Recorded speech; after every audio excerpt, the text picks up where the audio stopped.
आप देख रहे हैं इंडिया टाउन न्यूज, भारत की बात। नमस्कार, आप देख रहे हैं इंडिया टाउन न्यूज और मैं हूं आपके साथ हर्षिता। स्वागत है आपका हमारे खास बुलेटिन खबरें मध्य प्रदेश की, जहां हम आपको मध्य प्रदेश की महत्वपूर्ण खबरों से रूबरू कराएंगे। चलिए बुलेटिन की शुरुआत करते हैं। खुदी हुई गड्ढों वाली बदहाल सड़कें विदिशा शहर की पहचान बन गई है। पुराने शहर के किले अंदर नंदवाना, तिलक चौक, बड़ा बाजार की सड़कों का बड़ा बुरा हाल है। सिविल लाइन क्षेत्र में दुर्गा नगर, पुलिस लाइन, रामद्वार, पूरनपुरा सहित अन्य जगहों की सड़कों का भी यही हाल है। केंद्रीय कृषि मंत्री एवं पूर्व मुख्यमंत्री शिवराज सिंह चौहान के गृहनगर की सड़कों की दास्तां सुना और दिखा रहे हैं विदिशा से हमारे संवाददाता सोनू नामदेव। अभी हम विदिशा के ऐसी जगह खड़े हैं जहां से विदिशा की पहचान है। जी हाँ, कहने को तो विदिशा बहुत अच्छा लगता है, लेकिन विदिशा की कोई दिशा नहीं है, क्योंकि विदिशा आस लगाए बैठा है विदिशा विकास के लिए। लेकिन यहाँ देखा जाए तो शहर में कहीं भी विकास नहीं है। यहाँ की सड़कें इतनी खराब हैं, जो लोग गाड़ी से चलने की जगह पैदल चलने में परेशानी आती है, लेकिन इस ओर किसी का ध्यान नहीं जाता। यहाँ से बड़े बड़े दिग्गज नेता, मंत्री कई बार यहाँ से चुनाव लड़कर निकल चुके हैं। मुख्यमंत्री, सांसद और तो विदेश मंत्री तक यहाँ से चुनाव लड़ चुके हैं, लेकिन इसके बावजूद भी विदिशा का विकास नहीं हो पाया है। आखिर ऐसी क्या वजह है जो विदिशा इतना पिछड़ा हुआ शहर है और तो और विदिशा को बीजेपी का गढ़ कहा जाता है, इसके बावजूद भी विदिशा की कोई सुध नहीं लेता। Sonu Namdev, India town news, Vidisha. करीब 6 महीने पहले नगर पालिका विदिशा के 6 भाजपा पार्षद लगातार 47 दिन तक अपने ही पार्टी के नगर पालिका अध्यक्ष और विधायक के खिलाफ धरना प्रदर्शन करते रहे। उनकी मांग शहर के मुख्य मार्ग को सीसी रोड बनाने की जगह डामरीकरण की थी। इसके अलावा शहर के अन्य सड़कों को भी दुरुस्त करने की मांग की गई थी। 47 दिन बाद उनकी मांगे पूरी हुई। कई जगहों पर रोड निर्माण की प्रक्रिया प्रारंभ हुई थी। वहीं टेंडर जारी होने के बाद भी कई सड़कों का निर्माण प्रारंभ नहीं हो सका। इनमें करीब आधा दर्जन ऐसी सड़कें शामिल है जिनका भूमि पूजन विधायक द्वारा किया गया था। बारिश का दौर प्रारंभ हो चुका है, ऐसे में शहर के रहवासियों को इन्हीं खुदी हुई बदहाल सड़कों पर बारिश का समय गुजारना होगा। जगह जगह खुदी हुई सड़कों पर रोजाना वाहन चालक गिरकर घायल हो रहे हैं। शहर के कांग्रेस नेता और अन्य लोगों ने जल्द से जल्द सड़कों की दशा सुधारने की मांग की है। वहीं नगर पालिका में भ्रष्टाचार के लिए गंभीर आरोप भी लगाए गए हैं। देखिए, विदिशा की सड़कें तो यहाँ के नेताओं और अधिकारियों ने मिलकर भ्रष्टाचार में इतना गहन डुबा दिया है कि अब भ्रष्टाचार की चरम कास्ट निकल गई है। आज ये हालात हैं कि छोटे छोटे बच्चे गिर रहे हैं, उनके हाथ पैर टूट रहे हैं, बुजुर्ग लोग गिर रहे हैं, जवान लोग गिर रहे हैं, स्कूटी मोटरसाइकिल स्लिप हो रही है, पूरा शहर उधड़ा पड़ा है। भ्रष्टाचार नगर पालिका अधिकारी ने इतना और कर्मचारियों ने मिलकर किया है। इंजीनियरों ने अपना ट्रांसफर करा लिया, करोड़ों रुपए का मंजर सूद के यहाँ से ले गए और आज भी लगातार भ्रष्टाचार कर रहे हैं। विदिशा की सड़कों के मामले में मैं कहना चाहता हूँ, मुख्य नगर पालिका अधिकारी होश में आए, नगर पालिका अध्यक्ष जी होश में आए और शहर को जिस तरीके से लूटा जा रहा है उसको लूटने से बंद करें, अन्यथा हम कांग्रेस पार्टी के पदाधिकारी रोडों पर आकर प्रतिदिन आंदोलन करने के लिए विवश होंगे। तब से विदिशा में सड़कों के संदर्भ में कोई कार्य नहीं हो रहे हैं। इसको लेके काफी समय से जनता को इंतजार है कि यहाँ पे कब सड़क बनेगी, कब यहाँ का विकास होगा, लेकिन यहाँ पे ऐसा कोई कार्य नहीं हो रहा है कि जिसके वजह से कि जनता को सुविधा मिले। और जैसा कि बताया जाता है कि शासन की घोषणाओं के अनुसार कि मध्य प्रदेश सरकार ने जो है विदिशा की सड़कों के लिए भी जो अलॉटमेंट दिया था उसका जो है कहीं ना कहीं उपयोग सड़कों के लिए नहीं किया गया है। कुछ सड़कों का भूमि पूजन हुआ था, डामर की सड़कों का। डामर की उपलब्धता में यहाँ पर थोड़ा समय लगा, ठेकेदार ने उसमें थोड़ा डिले किया था, जिस वजह से कार्य में प्रभावित हुआ था। अभी हम सड़कों के जितने भी गड्ढे हैं उसको भरने का पूरा प्रयास कर रहे हैं। जो सीसी रोड का निर्माण है वो तो अनवरत जारी है। जो डामर रोड का निर्माण था उसमें थोड़ा डिले हुआ था, उसको हम सुधार कार्य करेंगे। जो पाइपलाइन डाली गई थी सर, उस पर अभी रोड डालना तो संभव नहीं है, लेकिन उसकी टेम्परेरी व्यवस्था के बारिश में परेशानी ना हो की चढ़ना, उसका पूरा पैच रिपेयर का काम हमारे द्वारा जल्दी चालू किया। खंडवा के अटल पंडित दीनदयाल उपाध्याय मंडल के कार्यक्रम में महापौर अमृता अमर यादव ने एक होनहार छात्रा को साइकिल भेंट कर उसका उत्साह बढ़ाया। कार्यक्रम में पीएम स्वनिधि योजना के हितग्राही को भी स्वीकृति पत्र प्रदान किया गया। खंडवा के अटल पंडित दीनदयाल उपाध्याय मंडल द्वारा आयोजित कार्यक्रम में ग्राम नागचून निवासी एवं Maharani Laxmibai girls higher secondary school की छात्रा खुशी पटेल का सम्मान किया गया। रोज लंबी दूरी तय कर स्कूल पहुंचने वाली खुशी की मेहनत और शिक्षा के प्रति समर्पण को देखते हुए मंडल के कार्यकर्ताओं ने सहयोग राशि एकत्रित कर उसे साइकिल भेंट की। मुख्य अतिथि महापौर अमृता अमर यादव ने छात्रा को साइकिल सौंपते हुए उसके उज्जवल भविष्य की कामना की।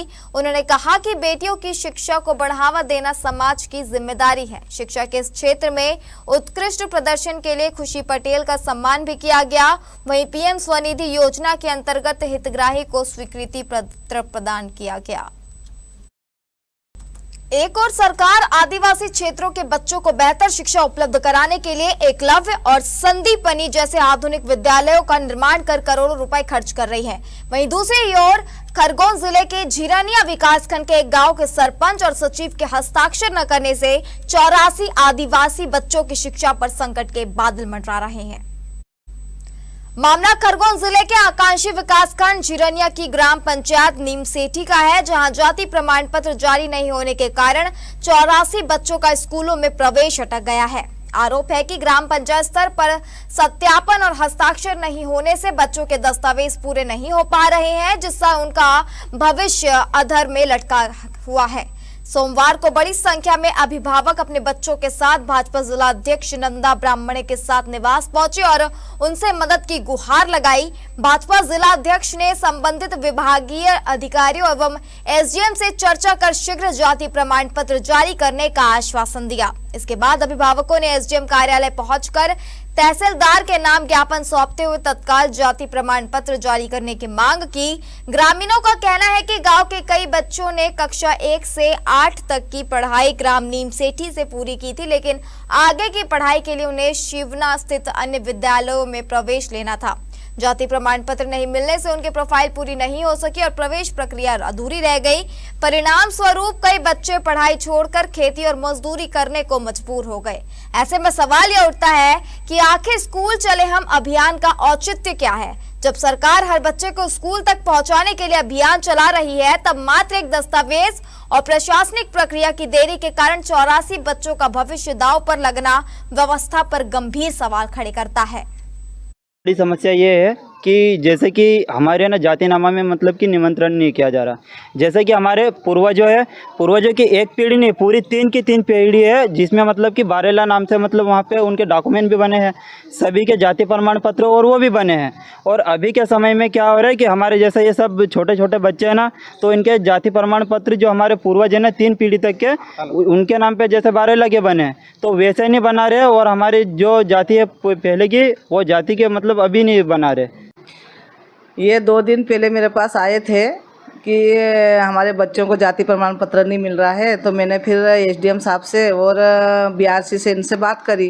उन्होंने बोला कि सोमवार के दिन, एसडीएम साहब ने बोला कि सोमवार के दिन मेरे पास भिजवा देना, मैं प्रमाण पत्र बनाने की उनको बता दूंगा कि इनको वो सरपंच अब किस कारण से नहीं बना रहा है वो जाने, लेकिन बच्चों के भविष्य के साथ खिलवाड़ होने जा रहा है, तो वो ठीक नहीं है। मैंने सभी अधिकारियों से बात करी। आज टीएल बैठक होने के कारण से कोई अधिकारी मिला नहीं और उनके संज्ञान में बात डाल दी थी। मध्य प्रदेश पुलिस द्वारा संचालित safe click to zero cyber अपराध जागरूकता अभियान के तहत जावरा में जनसंवाद कार्यक्रम आयोजित किया गया। यह कार्यक्रम शहर थाना क्षेत्र और औद्योगिक थाना क्षेत्र अंतर्गत 2 अलग-अलग स्थानों पर हुआ। आमजन को साइबर अपराधों से बचाव, साइबर सुरक्षा और साइबर हेल्पलाइन नंबर 1930 के संबंध में विस्तृत जानकारी दी गई। कार्यक्रम के दौरान ऑनलाइन धोखाधड़ी, फर्जी link, OTP sharing, social media fraud, digital arrest, निवेश संबंधी ठगी और अन्य साइबर अपराधों से बचाव हेतु आवश्यक सावधानियां बताई गई। किसी भी प्रकार की साइबर धोखाधड़ी होने पर तत्काल 1930 हेल्पलाइन और साइबर पोर्टल पर शिकायत दर्ज कराने हेतु प्रेरित किया गया। साथ ही सड़क सुरक्षा और ट्रैफिक रूल्स के बारे में भी लोगों को बताया गया। कार्यक्रम में SP Amit Kumar, ASP Vivek Kumar Lal, CSP Yuvraj Singh Chauhan, थाना प्रभारी दीपक मंडलोई, औद्योगिक थाना प्रभारी प्रकाश गडरिया और कालू खेड़ा थाना प्रभारी शंकर सिंह चौहान सहित आमजन उपस्थित रहे। सेफ क्लिक 2.0 का जो है अभियान जो है साइबर अवेयरनेस के लिए चलाया जा रहा है। लगातार हर दिन अलग अलग जो है समाज के जो प्रतिष्ठित व्यक्ति, समाज के जो लोग हैं, उन सभी को हम लोग टच कर रहे हैं और उनको 1930 जो साइबर फ्रॉड से बचने के लिए एक नंबर है, अगर साइबर फ्रॉड हो जाता है तो रिफंड के लिए जो नंबर है वो हम तत्काल जो लोगों को बता रहे हैं। और मेरा निवेदन आप लोगों से भी है कि सेफ क्लिक अभियान में जो भागीदार बने और बाकी लोगों को भी जो है भागीदार बनने के लिए प्रोत्साहित करें। 1930 साइबर सुरक्षा है और साइबर फ्रॉड के स्थिति में 1930 जो है साइबर हेल्पलाइन की जगह। रतलाम पुलिस ने भी एक लिंक जारी की, उसके द्वारा भी प्रमाणित बिल्कुल कहीं ना कहीं हम उससे QR कोड के माध्यम से हम लोग साइबर योद्धा बना रहे हैं और साइबर योद्धा के माध्यम से हम उनको लगातार समय समय पे जो है वो जानकारियां भेजते रहेंगे, जो कि हमारे पास साइबर सुरक्षा के लिए आएगी पैम्पलेट्स होता है, वीडियोज। तो ऐसे में जो है साइबर योद्धा के लिए जो है एक नया कदम है। एडिशनल एसपी साहब ने जो है ये उसमें जो है पर्सनली जो है रुचि लेकर के किया, तो मैं इनके कालूखेड़ा गोलीकांड का मामला तूल पकड़ता जा रहा है। आंजना समाज के प्रतिनिधि मंडल ने जावरा विश्राम गृह में पुलिस अधीक्षक अमित कुमार को ज्ञापन सौंपा। समाज ने पहले मामले की निष्पक्ष जांच, आरोपी पर कड़ी कार्रवाई और पीड़ित पक्ष पर दर्ज प्रकरण वापस लेने की मांग की है। कालूखेड़ा थाना क्षेत्र में हुए गोलीकांड और गुमशुदगी प्रकरण को लेकर आंजना समाज ने पुलिस कार्रवाई पर सवाल उठाए हैं। समाज का कहना है कि 25 जून को मानसिक रूप से अस्वस्थ अमृतलाल अंजना की गुमशुदा पुत्री हिमांशी की तलाश के संबंध में बातचीत के लिए समाज के कुछ लोग दिलावर सिंह के घर पहुंचे थे। इसी दौरान कथित रूप से भेरू सिंह ने फायरिंग कर दी।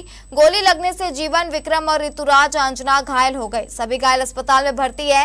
समाज का आरोप है कि फायरिंग में घायल होने के बावजूद पुलिस ने पीड़ित पक्ष पर ही हत्या का प्रयास सहित अन्य धाराओं में मामला दर्ज कर लिया, जबकि फायरिंग करने वाले आरोपियों के खिलाफ अपेक्षित कार्रवाई नहीं की गई है। फिलहाल पुलिस अधीक्षक को ज्ञापन सौंपकर निष्पक्ष जांच की मांग की गई है। अब देखना होगा कि पुलिस इस मामले में आगे क्या कदम उठाती है। जो दूसरा पक्ष जो लेके गया था उस विषय में हमने साहब से चर्चा की है। पूरा आंजना समाज बंधु यहाँ पे साहब के साथ इकट्ठा हुआ है। हमने निवेदन करा है कि हमारी बेटियां हमारे सुपुर्द की जाए समाज की, और उनके ऊपर जो बचे हुए हैं उनके ऊपर भी कार्रवाई की जाए।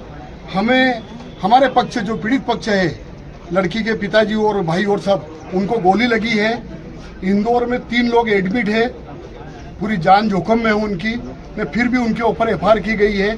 थाना प्रभारी ने जानबूझकर उनको फंसाया गया है।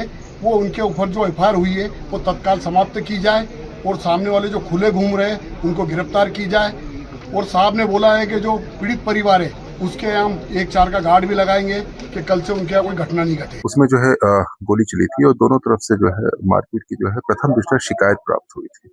उसी के आधार पे FIR की गई है। FIR के बाद आंजना समाज के जो व्यक्ति है उनका ये कहना था कि गलत FIR हुई है और जो दूसरी पार्टी है उनके कई लोग फरार चल रहे हैं, उन्हें गिरफ्तार किया जाए, उन्हें कुछ भय है।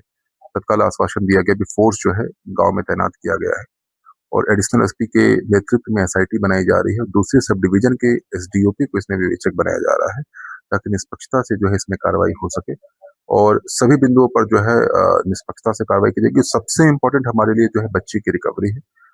बच्ची की गुमशुदगी दर्ज की गई है। तत्काल हम बच्ची को रिकवर करना जो है हमारी प्रथम दृष्टया प्रायोरिटी है। हम तत्काल करके जो है अग्रिम कार्रवाई करना सोचें।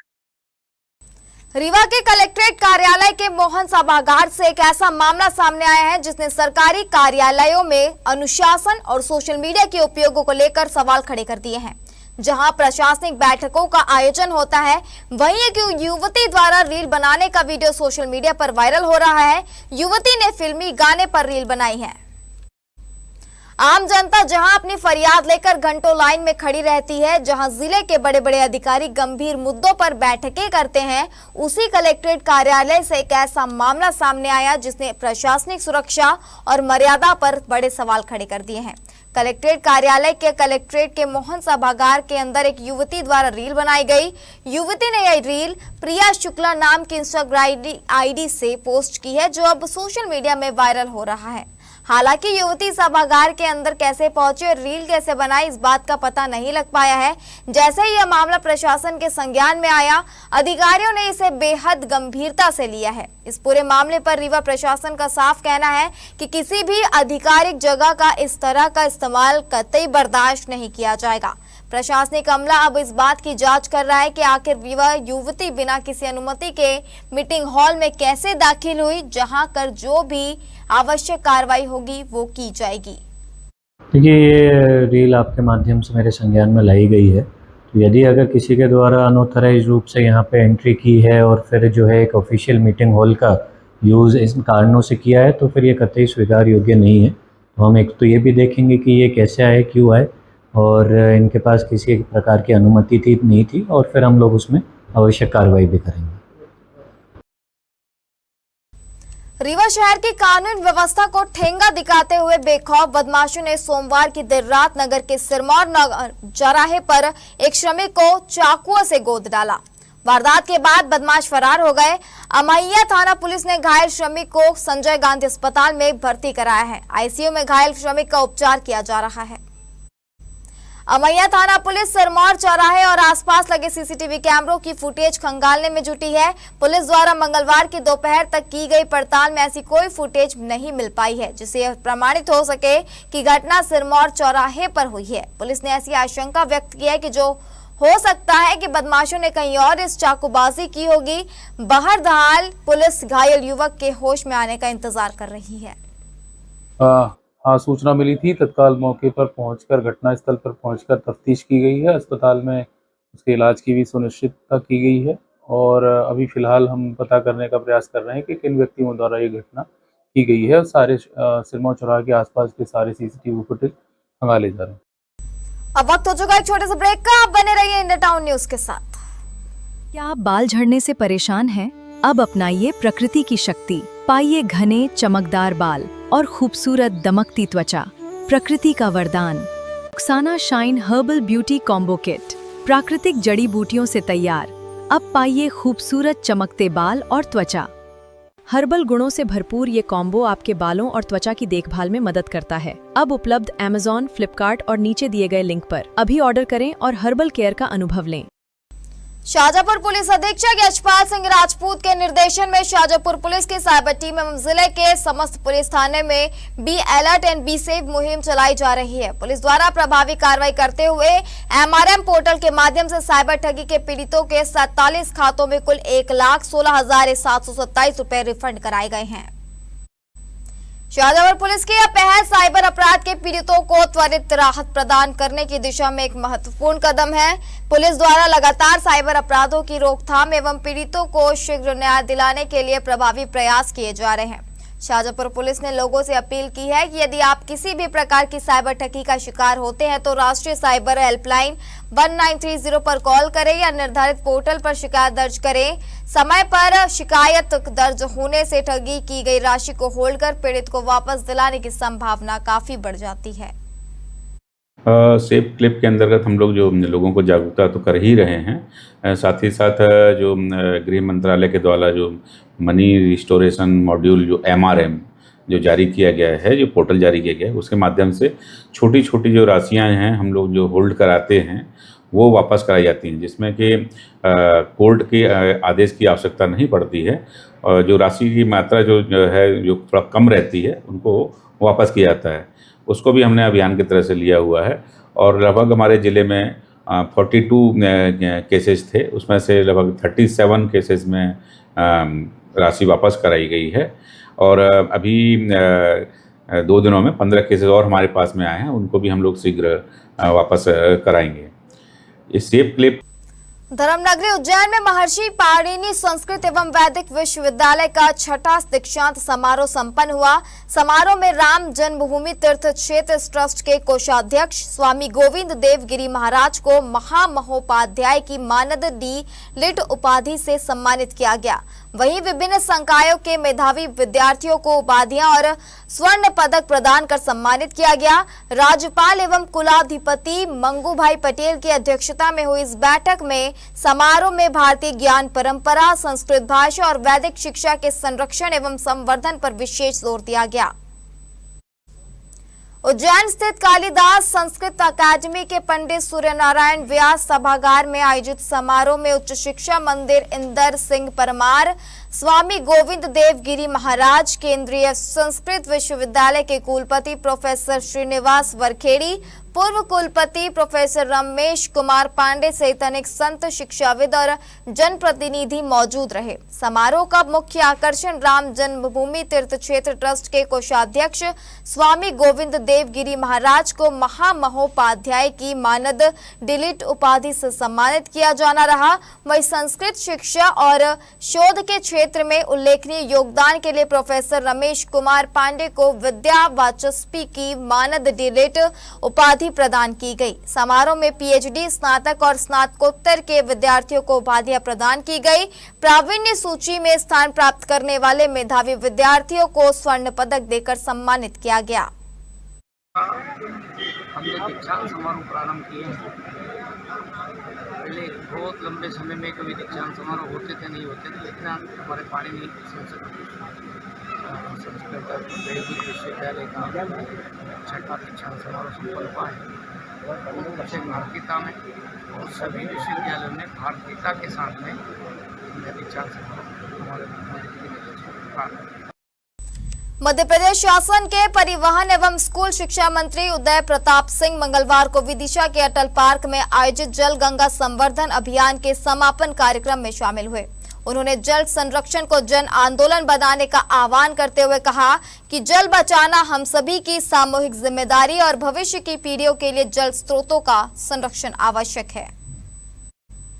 कार्यक्रम के दौरान मंत्री सिंह ने अभियान के तहत किए गए कार्यों की जानकारी ली तथा अधिकारियों और जनप्रतिनिधियों के साथ समीक्षा भी की। उन्होंने अभियान में सहयोग देने वाले जनप्रतिनिधियों, सामाजिक संगठनों, प्रशासन एवं आम नागरिकों की सराहना करते हुए कहा कि जन भागीदारी से ही ऐसे अभियान सफल होते हैं। कार्यक्रम के समापन के बाद मंत्री उदय प्रताप सिंह जनप्रतिनिधियों और अधिकारियों ने वृक्षारोपण भी किया। आज जल गंगा संवर्धन अभियान 2026 के समापन का या हम कह सकते हैं विराम का अवसर है। अगले वर्ष फिर इस अभियान को आगे बढ़ाएंगे क्योंकि ये जल संरक्षण, पौधे का रोपण, स्वच्छता अभियान ये समाप्त न होने वाला अभियान है। ये देश की गति के साथ आगे चलाए रखने वाला, आगे बढ़ाने वाला अभियान है। मैं धन्यवाद ज्ञापित करता हूँ देश के प्रधानमंत्री, यशस्वी प्रधानमंत्री श्री नरेंद्र मोदी जी का, जिनके आह्वान पर आज पूरा भारत, चाहे वृक्षों का एक वृक्ष माँ के नाम पौधारोपण हो, चाहे जल के संरक्षण की बात हो, प्रकृति के संरक्षण की बात हो, स्वच्छता की बात हो, पूरा देश उनके आह्वान में पीछे खड़ा है। और मध्य प्रदेश विशेष रूप से माननीय मुख्यमंत्री जी ने इस अभियान को व्यापकता प्रदान की। पहले अभियान कम दिनों का होता था, लेकिन इस बार माननीय मुख्यमंत्री जी की अपेक्षा रही कि 19 मार्च से लेकर 30 जून तक अभियान इस प्रदेश में चलाया जाना चाहिए। मुझे बताते हुए खुशी है कि लाखों संरचनाओं का मध्य प्रदेश के अंदर उनका जीर्णोद्धार हुआ, निर्माण हुआ, स्वच्छता अभियान चलाकर उनको ठीक करने का काम किया। इसके साथ साथ पौधारोपण का कार्यक्रम चला। एक पूर्णतः सफल, एक ऐसा कार्यक्रम जो सरकार की सफलता, सरकार के आह्वान की सफलता का प्रमाण तो है ही। दमोह जिले के तीर्थ स्थल सिद्ध क्षेत्र बांदकपुर धाम के अतिक्रमण के खिलाफ दमोह के सर्व हिंदू समाज के लोग मंगलवार को कलेक्ट्रेट कार्यालय जन सुनवाई में बड़ी संख्या में पहुंचे और अतिक्रमण हटाने की मांग करते हुए कलेक्टर के नाम ज्ञापन सौंपा। आपको बता दें कि दमोह से 15 किलोमीटर दूर स्थित सिद्ध क्षेत्र भगवान शिव जी प्रसिद्ध मंदिर है, जहां देश प्रदेश से लाखों श्रद्धालु दर्शन के लिए पहुंचते हैं। यह लाखों लोग आस्था श्रद्धा की नगरी है, जहां मध्य प्रदेश सरकार मंदिर परिसर में कॉरिडोर निर्माण करा रही है, लेकिन सर्व हिंदू समाज का कहना है कि मंदिर के आसपास हुए अतिक्रमणों को हटाया जाए। इसे लेकर कलेक्टर और पुलिस अधीक्षक को ज्ञापन सौंपा गया। हिंदू समाज के लोगों ने क्या कुछ कहा, ये सुनाते हैं। इस वक्त दमोह कलेक्ट्रेट परिसर में आज जन सुनवाई चल रही है, लेकिन जन सुनवाई में बड़ी संख्या में आज जन सुनवाई में पहुंचे हैं। आखिर वो क्या है मामला, हम खुद जानेंगे। पंडित जी, सबसे पहले आपसे शुरुआत करते हैं। ये आज एकदम पूरी समाज, सर्व समाज देख रहा हूँ मैं, जन सुनवाई में किस बात से आप यहाँ पहुंचे हैं? हमारे बांदकपुर में जो कॉरिडोर बन रहा है उसके संबंध में हम लोग यहाँ पे आए थे। जो अतिक्रमण है उसको हटाया नहीं गया और काम शुरू कर दिया। ऐसा होता है कहीं? बड़ा जो है ऐसा लगता है कि दमोह में है ही नहीं कोई। 2-2, 3-3 मंत्री बनाए बैठे हम लोग यहाँ, ये पता नहीं है उनको कि भाई ये क्या से काम किया जाता है। पहले जो है उसका अतिक्रमण हटाया जाए, जहाँ तक जो है उसको अधिग्रहण किया गया ये था। तो सरकार ने निर्णय लिया है कॉरिडोर बनाने का, तो उससे सरकार- पहले कोई जांच नहीं की उसकी? क्यों नहीं हुई? सब हुई है, पूरा बना हुआ है वहाँ। फिर अब क्या दिक्कत है? अब ये दिक्कत हो रही है कि कुछ लोग जो है कह रहे हैं कि नहीं ये हमारी जगह है, जबकि बांदकपुर में तो ऐसे है ही नहीं कोई। जो भी आए हैं तो वो यहाँ पर। खैर ये जांच का विषय है। हमारे साथ एक सामाजिक कार्यकर्ता और साहित्यकार जी अमर जी, आपसे मैं जानना चाहूंगा, जिस तरीके से देखा गया कि पूरे देश और प्रदेश से भक्त पहुंचते हैं, वहां प्रशासन को क्या करना चाहिए, क्या निर्णय लेना चाहिए कि कोई विवाद की स्थिति ना हो और सभी श्रद्धालुओं को आसानी से दर्शन हो सके? मैं केवल 2-3 बातें कहना चाहता हूं। जो प्रक्रिया राम जन्मभूमि में अपनाई गई, जो भूमिका जब महाकाल लोक बना उसमें प्रक्रिया अपनाई गई, वही यहाँ पर हमारे जागेश्वर धाम में अपनाई जाए। नियम 2 ही हैं। हमारी डिजाइन निर्धारित हो गई, हमारा जो कॉरिडोर बनना है उसकी सीमा रेखा निर्धारित हो गई। अब उसमें जहां कहीं भी अतिक्रमण आ रहे हैं तो प्रशासन उन अतिक्रमणों को हटाए।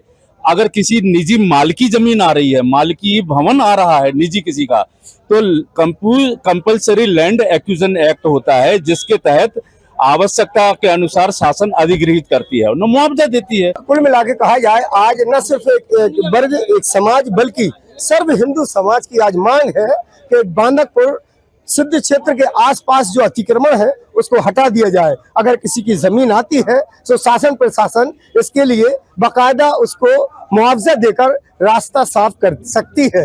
लेकिन अब देखना होगा कि इतना सब देखने सुनने के बाद शासन प्रशासन क्या रुख अख्तियार करता है। इम्तियाज चिश्ती, दमोह।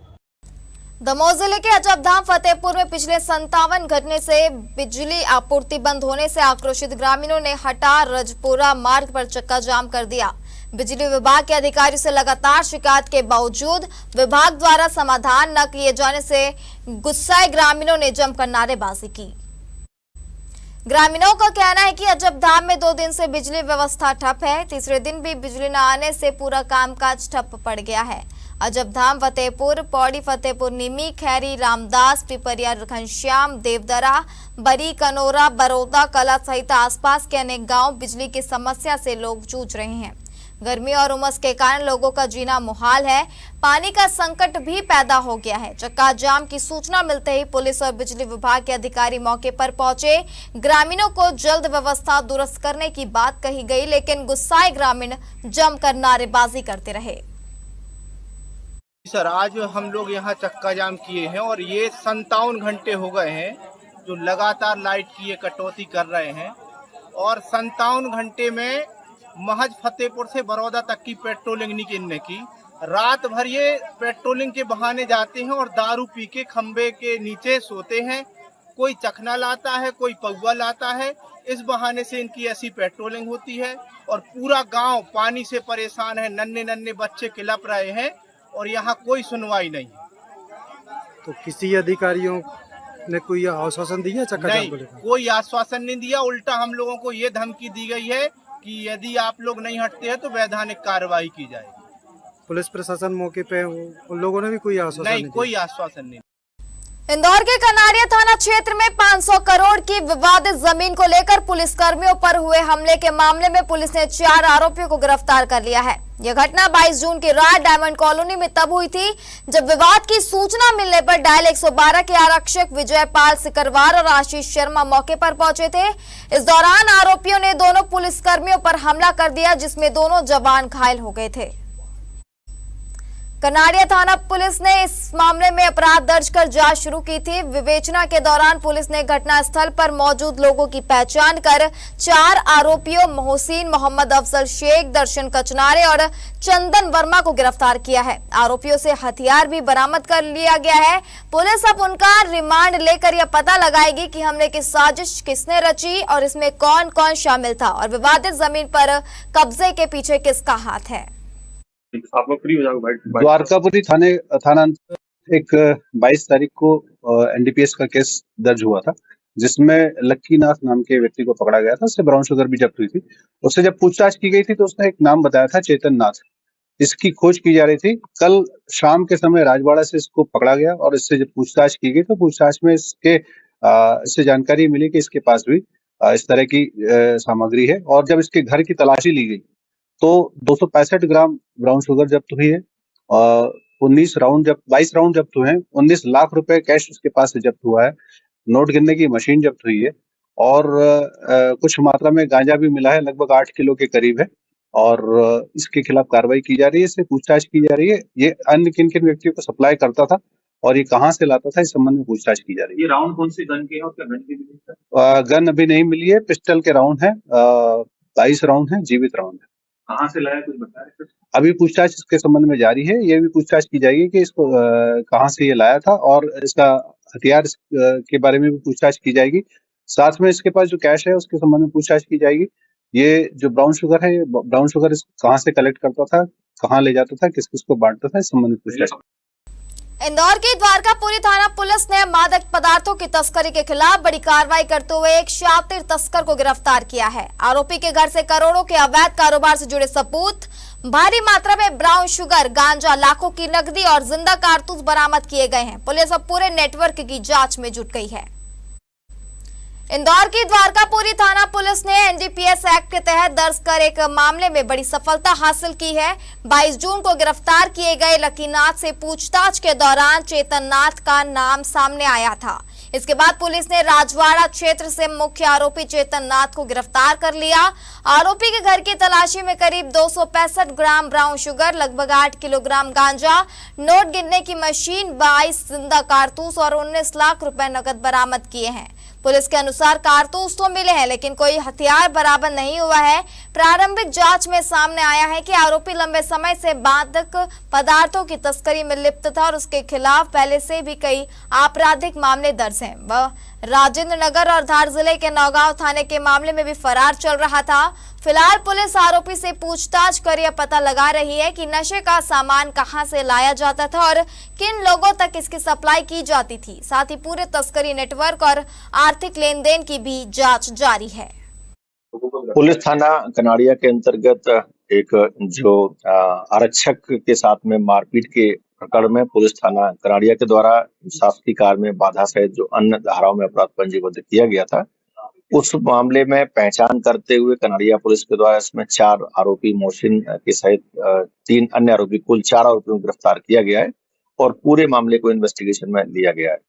सर, ये आरोपी इंदौर से इत्तेफाक रखते हैं कि बाहर से भी लोग? ये आरोपी, इसमें एक आध आरोपी बाहर धार के भी रहने वाले हैं, एक चंदन नगर का है। तो सभी आरोपी मतलब ये आपस में एक साथी थे, एक दूसरे के इनके आपस में एसोसिएशन है। हमारे खास बुलेटिन खबरें मध्य प्रदेश की में फिलहाल इतना ही। आप बने रहिए इंडिया टाउन न्यूज के साथ। नमस्कार। आप देख रहे हैं इंडिया टाउन न्यूज, भारत की बात।